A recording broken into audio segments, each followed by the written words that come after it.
एक बार फिर से स्वागत है आप सभी का मंडी.com में। और अब वक्त हो गया हमारी खास पेशकश खेती के सिकंदर का। ऑनलाइन धोखाधड़ी और साइबर अपराधों के प्रति जागरूकता अभियान के तहत देश भर में विश्व निवेशक सप्ताह मनाया जा रहा है, ताकि आप सजग और जागरूक रहें, क्योंकि ऑनलाइन प्लेटफॉर्म का उपयोग करके निवेश आजकल आम हो गया है। हालांकि जहां सुविधाएं बढ़ी हैं, वहीं डिजिटल धोखाधड़ी का खतरा भी बढ़ा है। ऐसे में आज हम सबको सावधान रहने की जरूरत है, ताकि साइबर फ्रॉड से बचा जा सके। साइबर अपराध को लेकर देखिए मंडी.com की ये खास रिपोर्ट।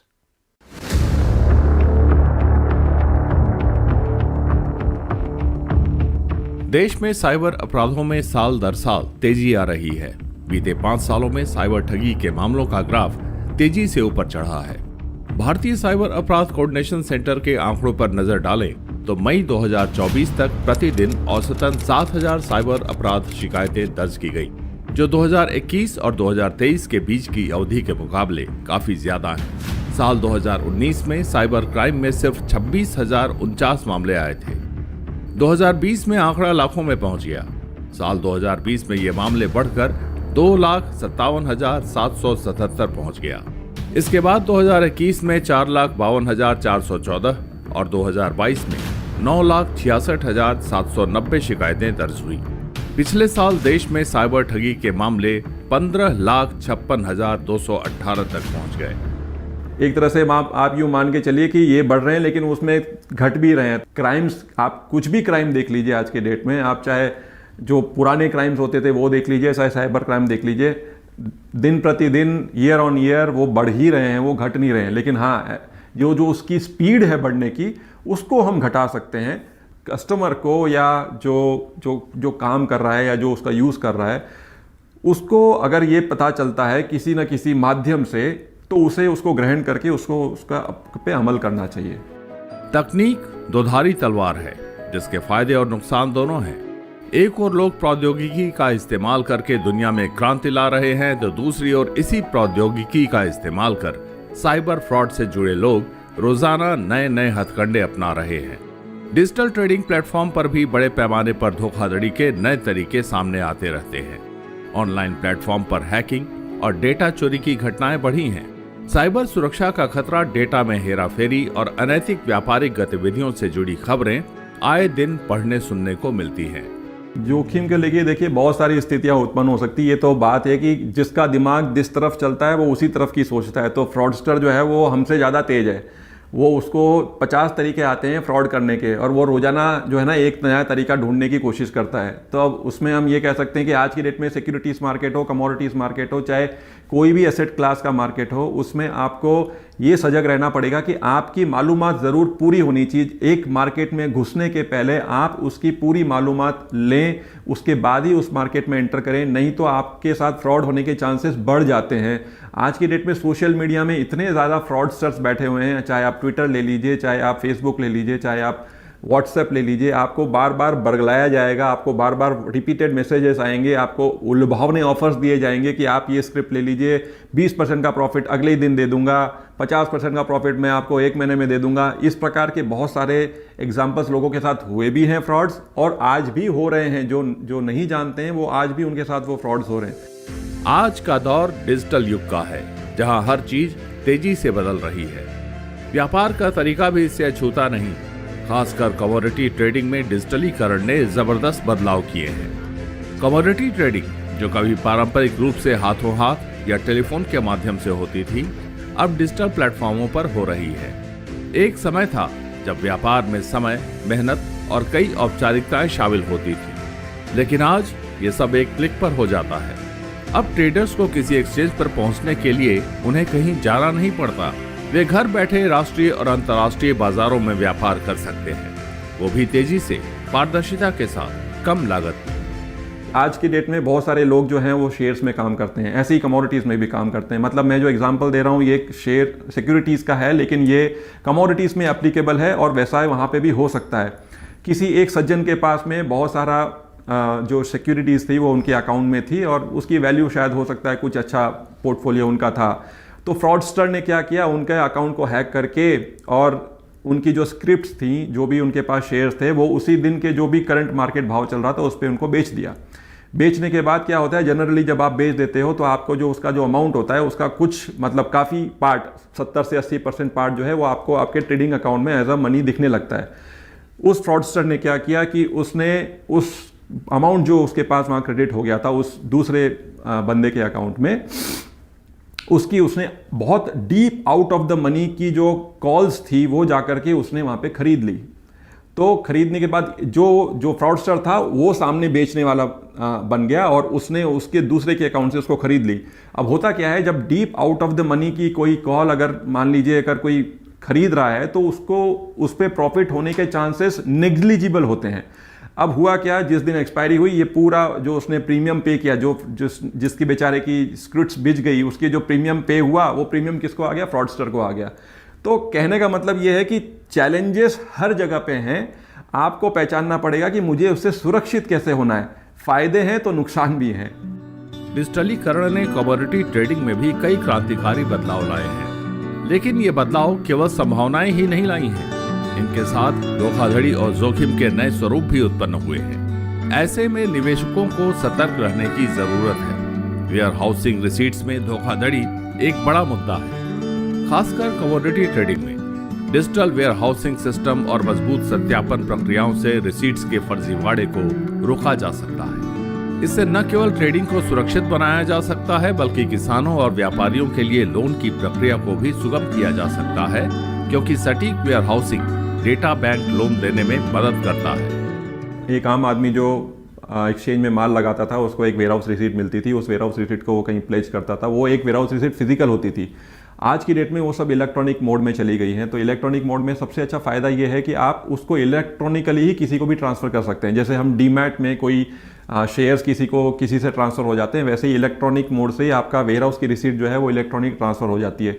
इवन उसमें सबसे अच्छी बात यह है कि आज के डेट में उस वेयर हाउस रिसीट जो ENWR जिसको हम कहते हैं, electronic negotiable warehouse receipt, उसमें ये अच्छी बात होती है कि उसमें जब आप उसको देखते हैं तो उसमें आपको उसमें भी ये भी पता चल जाता है कि क्या स्पेसिफिकेशंस हैं इस कमोडिटी के। इसके बाद जो है ना, उसकी जो बेकार पिक्चर है वो ये है कि अगर आप मान लीजिए किसी और के बहलावे में आकर के, कई बार क्या होता है ENWR की रिसीट मान लीजिए अगर वो एक्सपायर हो गई है, किसी ने आपको ये बहला रखे करके ये आपको माल दे दिया कि ये ओरिजिनल ENWR रिसीट है, आप इसको ले लीजिए, आपने उसको पैसा ट्रांसफ़र कर दिया, उसने ENWR दे दी, लेकिन वो एक्सपायर्ड ENWR थी, तो आप उसमें धोखा खा सकते हैं।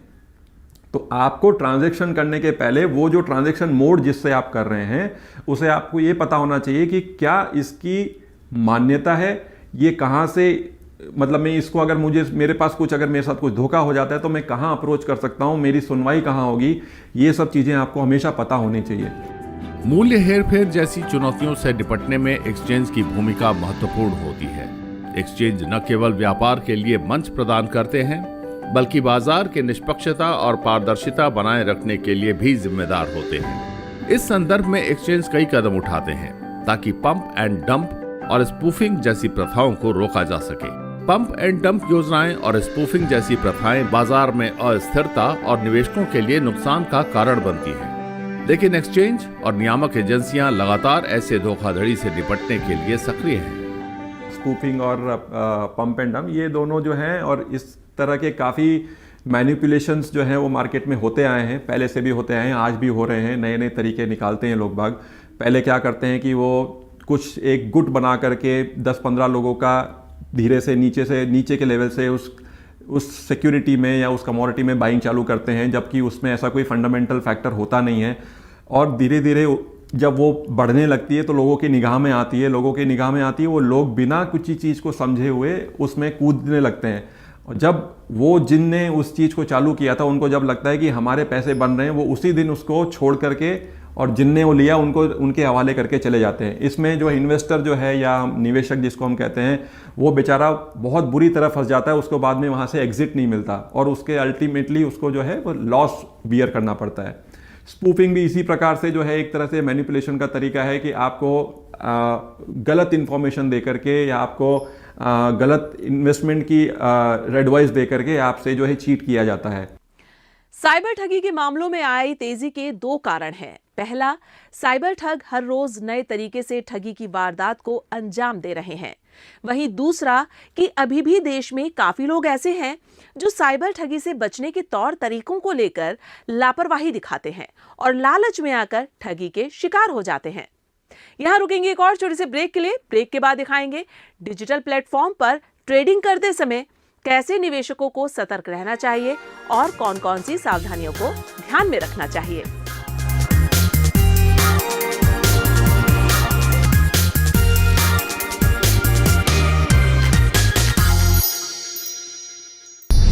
स्वागत है आप सभी का एक बार फिर से मंडी.com में। डिजिटलीकरण ने कमोडिटी ट्रेडिंग को बदल दिया है और इसे आसान बना दिया है, लेकिन इसके साथ जुड़े जोखिमों से निपटना बेहद जरूरी है। निवेशकों को सतर्क रहना चाहिए ताकि कमोडिटी ट्रेडिंग के भविष्य को सुरक्षित और पारदर्शी बनाया जा सके। कमोडिटी एक्सचेंजों की भूमिका बाजार की विश्वसनीयता बनाए रखने में महत्वपूर्ण होती है। वे निगरानी तंत्र और नियामक उपकरणों का उपयोग कर धोखाधड़ी गतिविधियों पर नजर रखते हैं और बाजार में पारदर्शिता बनाए रखते हैं। विश्वसनीयता बनाए रखने के लिए एक्सचेंज, नियामक और अन्य उद्योग हितधारकों के बीच समन्वय बेहद आवश्यक है। बेहतर डेटा साझा करना, नवाचार और सख्त नियम इस दिशा में महत्वपूर्ण भूमिका निभा रहे हैं। रेगुलेटर रेगुलेट करेगा, एक्सचेंज आपको प्लेटफॉर्म देगा, ट्रेडर हो गया या वीसीपी हो गए, जो भी हैं, जो वैल्यू चेन पार्टिसिपेंट्स हैं, ये सब उसमें ट्रेड करेंगे। अब इन तीनों को ही मिल करके अपने आप को और स्ट्रेंथन करना है। तो हम ये कह सकते हैं कि आज की डेट में एक्सचेंज और रेगुलेटर मिल करके बहुत सारे अवेयरनेस प्रोग्राम्स ऑलरेडी करते हैं, करते आ रहे हैं, करते रहेंगे। तो इन्वेस्टर्स को भी उस चीज़ का फ़ायदा लेना चाहिए। और हम ये कह सकते हैं कि जितनी भी ऐसी वेबसाइट्स हैं या जितनी भी ऐसे चैनल्स हैं जहाँ पे कोई ना कोई फिनेंशियल एडवाइजरी जारी होती है, वहाँ पे कहीं ना कहीं एक टैग लाइन या कहीं ना कहीं एक हाइलाइटर ज़रूर होना चाहिए कि आप ऐसे फ्रॉड से बचें, या ऐसा कोई इन्वेस्टर प्रोग्राम यहाँ पे हो रहा है, कोई वेबिनार हो रहा है, उसका लिंक हमेशा, ताकि जितने ज़्यादा लोगों तक ये पहुँच पाए उतना ज़्यादा अच्छा है। बाजार में धोखाधड़ी और हेरफेर को रोकने में कमोडिटी एक्सचेंज की भूमिका बहुत महत्वपूर्ण होती है। Exchange real time monitoring system का उपयोग करते हैं जो ट्रेडिंग गतिविधियों पर लगातार नजर रखते हैं। एडवांस एल्गोरिथम की मदद से वे संदिग्ध गतिविधियों का जल्द से जल्द पता लगाते हैं।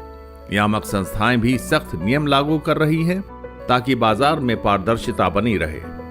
आप सभी एक्सचेंजेस की बात कर लीजिए, चाहे कमोडिटी एक्सचेंजेस जितने भी हैं आज की डेट में, सब ने अपना अपना जो भी उनका सर्वेलेंस सिस्टम है वो बहुत स्टेट ऑफ द आर्ट कर रखा है, ताकि ऐसे कोई भी गतिविधियां हों वो उनको ट्रैक करते हैं। उनके पास अलर्ट्स होते हैं जिनके साथ जब उनको लगता है कि ऐसा कुछ भी गलत हो रहा है मार्केट में, तो उनको वो अलर्ट वहाँ से आता है, उस पर वो एक्ट करते हैं तुरंत। तो एक्सचेंज और रेगुलेटर दोनों ही इसके लिए बहुत सजग हैं और हमेशा अपलिफ्ट करते रहते हैं अपने आप को कि हम इसको कैसे और सुधार सकते हैं और कैसे इस चीज़ पे हम लोगों को और विश्वास दिला सकते हैं कि ऐसा कुछ आपके साथ नहीं होगा। लेकिन इसमें मैं एक चीज़ और ऐड करूंगा कि एक्सचेंज और रेगुलेटर तो बहुत सारा काम आपके लिए कर ही रहे हैं, लेकिन आपको भी या निवेशक को भी इसके लिए बहुत ज़्यादा सजग होने की ज़रूरत है। जब भी कोई एक्सचेंज या रेगुलेटर का कोई ऐसा कुछ वीडियो आता है या ऐसा कुछ लेख आता है, उसको पढ़ के अपने आप को उस चीज से अवगत करना बहुत जरूरी है।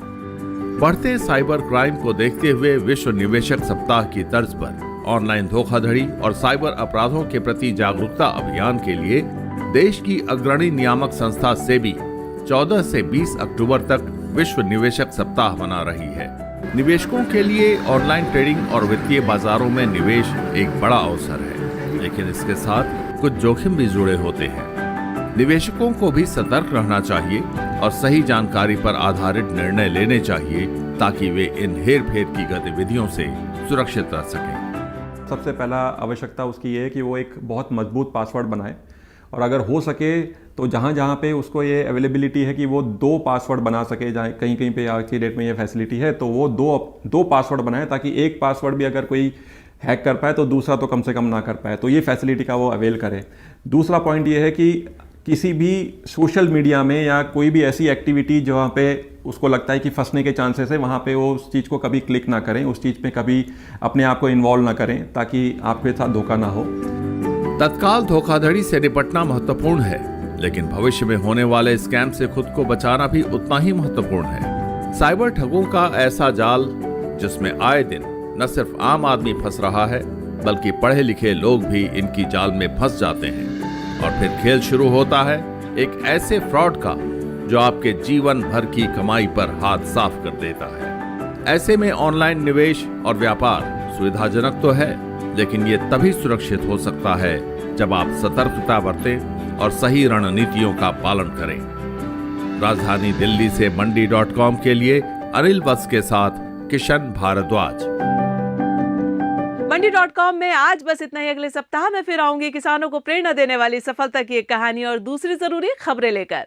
तब तक के लिए नमस्कार और आप देखते रहिए दूरदर्शन किसान। आपकी राय हमारे लिए बहुत महत्वपूर्ण है। आप हमारे टोल फ्री नंबर पर कॉल कर सकते हैं और अपनी राय दे सकते हैं। साथ ही आप ईमेल के जरिए भी हमें अपनी राय दे सकते हैं। हमारा ईमेल पता है ncdexmandi@gmail.com।